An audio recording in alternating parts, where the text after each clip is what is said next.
He told me it happened this morning. Who told you? Jared. Okay. And he has been acting really strange lately. Wayne, can we visit for a second? I got a question when you got time. Miss Angie, do you know what her last name was before she and your brother got married? What's Angie's last name? Do you know? Her maiden last name. I don't know that. I don't know. Okay. How about a date of birth? Here's her phone. Here, let me see. Let me. It's all go in ahead. Spanish, so I don't know. Yeah. I don't want to touch this either here. So, I don't want fingerprints on it. Like, you know. Anyways. That's all you know about her? Yeah, I just know she worked over there. I know she was not Where'd she work? Chepis Meat Market. The Cheppies? That's where that met, yeah. I know she's here, you know. Did she still work at Cheppies? Yeah. I know she's not really a legal citizen, you know. I'm just saying. I don't care. No, I don't care either. I mean, okay. She's family, man. Okay. Waller County, Texas. A cold January morning in 2023. While most people were still returning to their routines after the new year, one family in this quiet town was facing the worst nightmare imaginable, losing a loved one. But not to illness, accident, or old age. This was something far worse. Something inhuman. A 911 call came through to the county's emergency dispatch. The man on the line was barely able to speak. His voice trembled, his words stumbling out in panic. I'm not sure, but my son's wife, she might be dead. The caller was Rodney, the father of Jared Dyess, a 21-year-old man. Rodney had just witnessed something that no parent should ever see. A scene so horrific, it would haunt him forever. The victim was Angie Diaz, a 21-year-old woman who had only recently become a member of the Dyess family. She and Jared had been married for less than 3 months, tying the knot in October of 2022. Social media was still full of their smiling photos, beaming with love and excitement about building a life together. But just weeks after their wedding, that dream turned into a gruesome reality. When police arrived at the scene, a small home tucked behind the Dyess family property, nothing could have prepared them for what they were about to witness. The outside of the home was quiet, no signs of a struggle. But inside, it was something out of a nightmare. Yes, ma'am. My name is Rodney Dyess. I need an ambulance and police at 2060 College Boulevard. Okay, what's going on? I don't know everything, but my son's wife is dead. Angie's lifeless body was discovered on the floor. She had been decapitated. But what stunned investigators even more, her head had been placed in the bathtub, as if part of some twisted ritual or an attempt to clean up the crime. Around the room there were bloodstains, cigarette butts, bloodied clothes, and next to her body, a bloody knife. The murder weapon, not hidden, not disposed of. Just lying there as if it too was meant to be seen. In that small, silent home, death lingered in every corner, in every wall. And one name immediately surfaced in everyone's minds.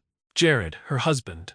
He was present at the scene when police arrived. And perhaps most disturbingly, it was his own parents who discovered Angie's body and called the police to report what they feared their own son had done. So what happened? How did a young couple go from marriage to murder in just 90 days? Was it jealousy, domestic abuse, mental illness, or something even more sinister? Something no one had seen coming. Police quickly locked in on a suspect. As they dug deeper, piece by piece, the perfect love story began to crumble. The picture-perfect marriage was hiding cracks, deep ones. There were signs of violence, instability, and fear. But like many abusive relationships, those signs were kept hidden from the outside world.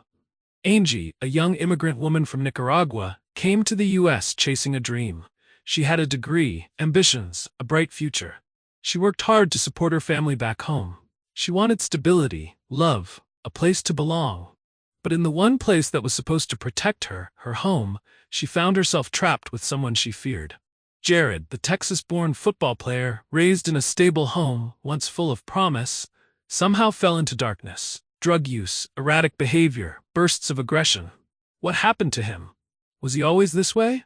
Or did something change? And the biggest question of all, was this an act of uncontrollable rage or a calculated murder? Did Jared lose his mind, or did he simply try to cover it up that way? What really happened on January 11th? What turned their home into a crime scene? What happened to Angie Diaz will leave you stunned, not just because of how she died, but because of how many people didn't see it coming or refused to. This is the story of a dream turned nightmare. A love story rewritten in blood. Angie Diaz was born in Nicaragua, a country in Central America where poverty is part of everyday life. She grew up in a modest home with her mother and siblings. Her father was absent, and her mother, a single parent, worked tirelessly to provide for the family. At times, she even traveled to Costa Rica to work, leaving her children behind in the care of relatives. From a young age, Angie learned independence and resilience. She studied hard and eventually enrolled in accounting at the National Autonomous University of Nicaragua in León. But her academic dreams were interrupted when a devastating diagnosis hit her family. Her aunt, who was like a second mother to her, was diagnosed with cancer. With no money for treatment, the family made a difficult choice. Angie, along with some of her siblings, was sent to the United States, crossing through Mexico without proper documentation. It was a dangerous journey, but they hoped for a better future. Once in Texas, Angie found work as a cashier at a local meat market in the small town of Waller. Despite her circumstances, Angie never lost her smile. Coworkers described her as warm, kind, and always positive. On social media, she posted in Spanish about hope, perseverance, and self-worth. One of her posts read, "Celebrate your victories. No one knows what you went through to get them." That's when Jared Dyess walked into her life. A Texas-born man, just like her, born in 2001. He was a former high school football player, raised in Waller, tall with red hair, and carried a small-town charm. Jared wasn't flashy, but to Angie, he was safe. He noticed her at the counter while buying groceries, a casual interaction that would soon become a turning point in both of their lives. Jared was drawn to Angie's quiet strength and radiant smile. For Angie, it was one of the first times someone saw her as more than just an undocumented worker. Their connection was quick and intense. After a few brief exchanges, they started dating. Things escalated fast. Jared would often surprise Angie at work with flowers, snacks, or little gifts. One time, he handed her a bouquet of roses during her shift. Angie blushed but smiled brightly. She shared those moments with friends, convinced that maybe, just maybe, this was the love she had been hoping for. But their love wasn't just driven by emotion, it was also shaped by necessity. Angie, at the time, had no legal status. The fear of deportation hung over her every day. She had a life in Texas now, a job, a routine, people who cared about her. She couldn't bear the thought of losing it all. Jared, a U.S. citizen, offered something more than affection. He offered stability. Angie had previously dated another man, someone she also considered marrying to secure her status. But when that relationship ended and Jared came into her life, everything shifted. In October 2022, just a few months after meeting, they got married. It was a small ceremony, no big celebrations, no extended family, and, surprisingly, not even her mother was present. Only a few relatives in the U.S., like her aunt and uncle, knew about it. Many of her friends and family back in Houston or Nicaragua were shocked when they saw the wedding photos posted online. The speed of the marriage raised concerns. One of her uncles reportedly warned her, saying, "If you're marrying him just for the papers, it won't last." But Angie insisted it wasn't about that. She said she loved Jared, and Jared loved her. She believed it wasn't a rushed decision. For her, this was a new chapter. No more hiding, no more fear. She wanted to live like any American, legally, freely, with a home and a husband. She had struggled enough. This was supposed to be her reward. But the happiness didn't last. Friends noticed Jared's behavior shifting soon after the wedding. He became irritable, especially around Angie's Spanish-speaking friends. At gatherings, he'd sit quietly, frustrated that he couldn't follow conversations. On more than one occasion, he left mid-party without explanation. Cultural gaps began to grow. Jared struggled to connect with Angie's world. Her friends nicknamed him Rojo, Spanish for red, because of his hair. While playful, it made Jared feel like an outsider. Angie, meanwhile, became the bridge, constantly translating, explaining, mediating. It wore her down. At first, the cracks were small, but like fractures in glass, the pressure kept building. Angie tried to maintain the illusion. She posted smiling photos, held Jared's hand in public, played the role of the happy wife. But behind closed doors, coworkers started to notice something different. She was quieter, more anxious, less engaged at work. She had chosen Jared as her way out. But was it the right choice? When love and fear intertwine, decisions can become desperate. And maybe Angie had made one out of both hope and survival. She didn't want to go back to Nicaragua. She didn't want to lose the life she was building. Jared was her anchor, but sometimes anchors drag you down. As the days turned into weeks, those close to Angie started to sense something was wrong. She stopped sharing as much. She distanced herself from even her closest friends. And while no one could have predicted what would come next, in hindsight, the warning signs were there, hidden in the silence between the smiles. After the rushed wedding in October, Angie and Jared's married life wasn't nearly as picture-perfect as their social media made it seem. At first, things appeared normal. They lived in a small house tucked behind Jared's family property, modest, isolated, and quiet. Angie still showed up to work with a smile and carried herself with her usual grace. But within just a few weeks, people started noticing something was wrong. Angie became quieter. She stopped engaging in casual conversations with coworkers. Her eyes often dropped to the floor, avoiding contact. One day, a colleague caught a glimpse of her hastily pulling down her sleeve in the changing room, like she was hiding something. Before long, whispers began circulating that Angie might be a victim of domestic abuse. One worker at the meat market recalled seeing bruises on Angie's arm. When asked about it, she gave a weak smile and brushed it off. I bumped into the freezer, but her bloodshot eyes said something else. She was scared, but of whom? And why wasn't she saying anything? Gradually, Angie began missing work more frequently. She'd call in sick or claim she had immigration paperwork to handle. But when she returned, she always looked thinner, exhausted, like someone trying to hold herself together with duct tape. A friend later said Angie once confided, "I feel like I live in a glass cage. Everything looks fine on the outside, but inside I'm suffocating." And Jared? The seemingly mild-mannered guy started showing signs of instability. He would frequently call Angie at work to check on her. Who was she with? When would she be home? At first, she answered calmly, but eventually she became tense every time her phone rang. Her coworkers noticed the way her face would tighten, the sudden shift in her mood. Things escalated in mid-December when Jared called 911 in a state of panic. He claimed someone was watching him through the TV, that voices were whispering to him. Police arrived to find him disoriented, but not violent. He was taken in for a mental evaluation at a local facility. He was released just days later. The doctors hadn't found any acute psychiatric condition, or at least nothing severe enough to hold him. Angie didn't speak much about the incident. She simply returned to work, but looked even more lost. One coworker quietly watched over her. She recalled that Angie barely seemed present anymore. Sometimes, in the middle of her shift, Angie would freeze, just staring blankly at the shelves. She fumbled at the register, her hands trembling when giving customers change. Management checked in, but Angie insisted everything was fine. But it wasn't. She used to be so lively, always playing Spanish music while she cleaned the counters, occasionally humming along. Now, there was only silence.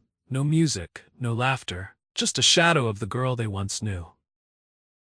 During Christmas, Angie's family in Houston invited her to spend the holiday with them. She declined. She said Jared needed her, that he was going through a hard time. Her family grew worried but let it go, thinking she was just being supportive. After all, she was still responding to texts and saying she was okay. On January 8th, Angie showed up to work looking worse than ever. A coworker remembered her dropping money twice and not even realizing it. When her name was called, she flinched. "I didn't sleep at all last night," she whispered. When pressed, she just shook her head. Her eyes were filled with something unspoken. Fear, maybe guilt, something heavy. That day, she confided in a close friend. She said she wanted to leave Jared, that she no longer felt safe in her own home, that she was beginning to fear the man she had married. But she didn't know how to leave. She had no legal papers, no money, no lawyer, and nowhere to go. "I'm trapped," she said. And in that moment, her eyes told the whole story. The story of someone who had lost all hope, but was still clinging to a sliver of it. January 9th was the last time anyone at work saw her. She came in for a normal shift, quieter than usual but polite. When asked if she was okay, she simply smiled and said, "Tomorrow will be different." A surveillance camera captured her leaving on her bike. She rode off like she always did, but her face was cold, guarded. It was as if her mind was racing with thoughts too dark to speak aloud, like she was preparing herself for something. There's one haunting detail from the footage. When Angie arrived home, she didn't go inside right away. She paused outside for about 10 seconds, just stood there, staring at the door. She took a deep breath, then finally opened it. That moment went unnoticed, until the murder. She knew something was waiting for her inside, but she didn't call anyone, didn't run, didn't ask for help. Maybe she thought she could endure it one more time. Or maybe she was so used to fear she could no longer tell the difference between normal and danger. And those 10 seconds outside the door, they were the last chance to turn back, the last breath of freedom. She stepped inside, and the silence swallowed her whole. Morning of January 11th, 2023, Waller, Texas. A gray sky, temperatures barely above freezing. It was just another quiet morning, until the silence shattered inside a small house behind the Dyess family's main property. According to investigation records, Jared Dyess arrived home around 4 a.m. after finishing a late-night shift. He wore his work uniform and walked in as if it were any other night. No neighbors reported shouting. No one heard a thing. But inside, Angie Diaz, his wife, was already dead, or about to be. The details of what happened inside that house may never be fully known. But based on forensic evidence and the crime scene, Jared's actions were not frenzied or impulsive. In fact, they were cold, calculated, methodical. Angie had been stabbed multiple times. Several wounds were fatal, but what truly horrified investigators was what came after. Jared decapitated her body, a violent, cruel act that seemed to go beyond murder, an act of destruction, of erasure. Her head was later found placed inside the bathtub while her body lay on the floor, face down. Her clothes were torn. Blood was smeared across the room in long drag marks, indicating she had been moved post-mortem. Detectives would later note, this wasn't just homicide, it was something far more disturbed. The fact that Jared seemingly attempted to wash or clean parts of the body showed either a ritualistic mindset or a deep psychological breakdown. After the killing, Jared didn't flee. He didn't call 911. He didn't panic. Instead, he stayed inside the house for several hours. Calm. Still. Like a man waiting for something or someone to arrive. Around 6 a.m., Jared's parents, Rodney and Jennifer Dyess, noticed that their son was home unusually early. He appeared dazed, distant. Rodney grew suspicious when he found a phone in Jared's pocket that wasn't his. Upon unlocking the screen, he saw a wedding photo, Angie's phone. Worried, Rodney walked toward the small house behind the yard. The door was unlocked, and what he found inside would change everything. The stench of blood hit him instantly. Angie's headless body lay on the floor. He recognized her clothes, he recognized her build, but the sight was too much to process. Rodney stumbled back, calling out for his wife. Jennifer rushed over, took one look, and began screaming. They immediately called 911. On the recording, Rodney's voice trembles as he says, I think my son's wife is dead. It's Jared. He did something terrible. When officers arrived at the scene, the first thing they saw was Jared sitting in a chair, staring blankly at the floor. He didn't resist. He didn't deny anything. His hands were stained with dried blood, his clothes spattered with it.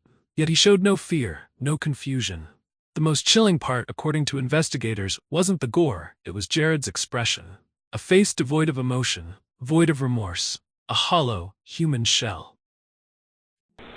Oh my God, please hurry. There's something wrong with my son. Oh my God, I told him in the hospital to keep him. Oh my God, I told him that. I told him that 2 days ago to keep him. When placed under arrest, Jared made a single statement. The voices from the TV told me to do it. That phrase would later become central to the investigation and the defense. Was Jared experiencing a true psychotic break, or was it all part of a calculated excuse to avoid punishment? At the crime scene, forensic technicians noticed several unusual details. The murder weapon, a blood-covered knife, was lying at Jared's feet. Not hidden. No signs of struggle or defensive wounds on Angie. suggesting she never had a chance to fight back. Smudges of cleaning solution in the bathroom, signs that Jared had attempted to wash the head. A pair of bloody shoes neatly placed against the wall, as if he'd changed clothes after the killing. The atmosphere at the scene was beyond grim. One officer vomited outside after witnessing the body. Another veteran detective later said, "I've seen homicides, I've seen brutal scenes, but this one? It made my skin crawl." The news of Angie's death shook the local immigrant community. Friends, co-workers, and extended family couldn't believe it. Not sweet, gentle Angie, not the girl with the radiant smile and endless hope. Candlelight vigils popped up across Houston. Flowers, photos, heartbreak. Jared was arrested at the scene without resistance. He was charged with first-degree murder. During the drive to the station, he stayed silent, his eyes locked on the floor of the patrol car. No crying, no panic, no emotion. Jared's parents were devastated. They had not only lost a daughter-in-law, but had to come to terms with the fact that their own son had committed this monstrous act. They cooperated fully with the investigation. In fact, they handed over Jared's phone, the same one they found in his pocket earlier that morning. Digital forensics uncovered Jared had recently searched for mental illness symptoms, auditory hallucinations, and antipsychotic medications. This opened a troubling question. Was Jared truly descending into psychosis, or was he planting a trail to later plead insanity? Angie's life ended in the one place she thought was safe, her home, her sanctuary. No gunshots, no struggle, no warning, just silence, followed by a horror too dark for words, and all of it unfolded before the sun had even risen. And it's a matter of how and what your mindset was, what your thought process was, what caused it. Did she make you mad? What happened?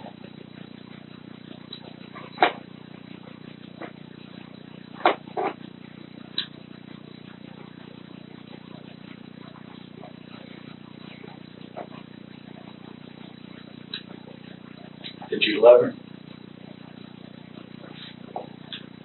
Maybe he did, maybe he didn't.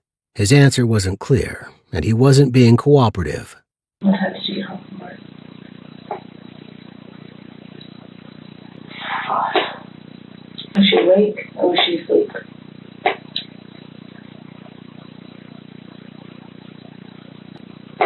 I did drugs and I was up way too late. I just forgot who I lived in the city was.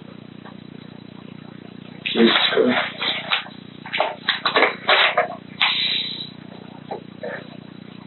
Lost my way. I just want to tell everybody I'm very sorry. Sorry, I failed you. Help us understand. Tell us why you're sorry. Tell us what occurred for this tragic ending to happen. What happened? What was going on? Just drugs, man. You gotta stay away from drugs. Well, I understand that. So you did it, and tell us what happened after you did it. Drugs just make you go crazy. It makes you really sorry. He was implying that he'd done it, but they needed him to admit it outright. Then he said something startling. Saying I'm sorry but refusing to talk and take ownership of what you did, that's not good enough. I just lost my way. I lost my way with God. That's clear. We're not asking for generalities, and we're not asking about your personal relationship with God. Obviously, it's a struggle. It's a struggle for everybody. That's not a question. Nobody has a perfect relationship with Him. But we're going to ask you one last time what happened. And if you don't want to talk about it, that's fine. But your opportunity to have any kind of looking like a good guy of this is what I did and I'm sorry and I can't believe I did it, that door is closing on you.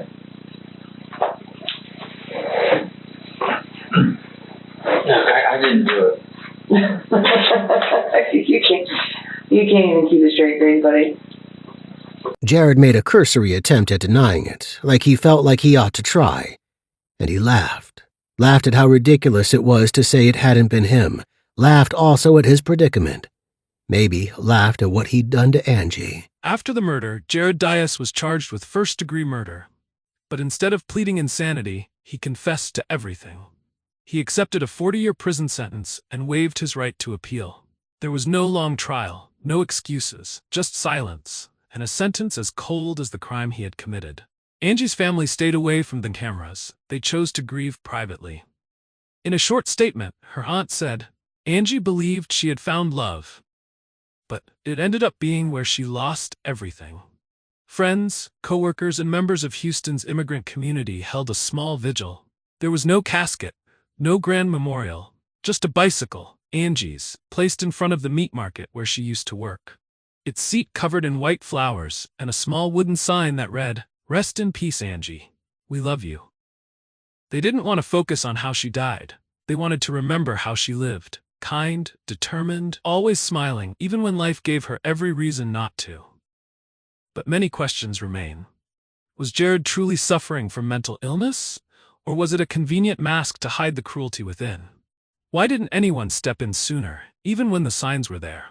Have we become too used to ignoring people who suffer quietly? The murder of Angie Diaz was not a tragedy about a young woman killed by her husband.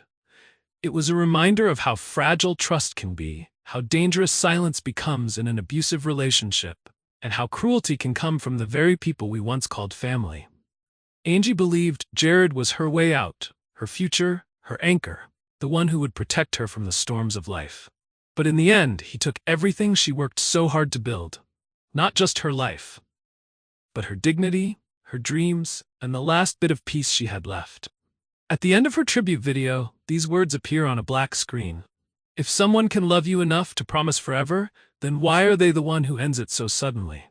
For Angie, there is no tomorrow, no spring to look forward to. But for those who remain, those who knew her, laughed with her, saw her ride that bike every morning, her smile still lingers. Quiet, gentle, unforgettable.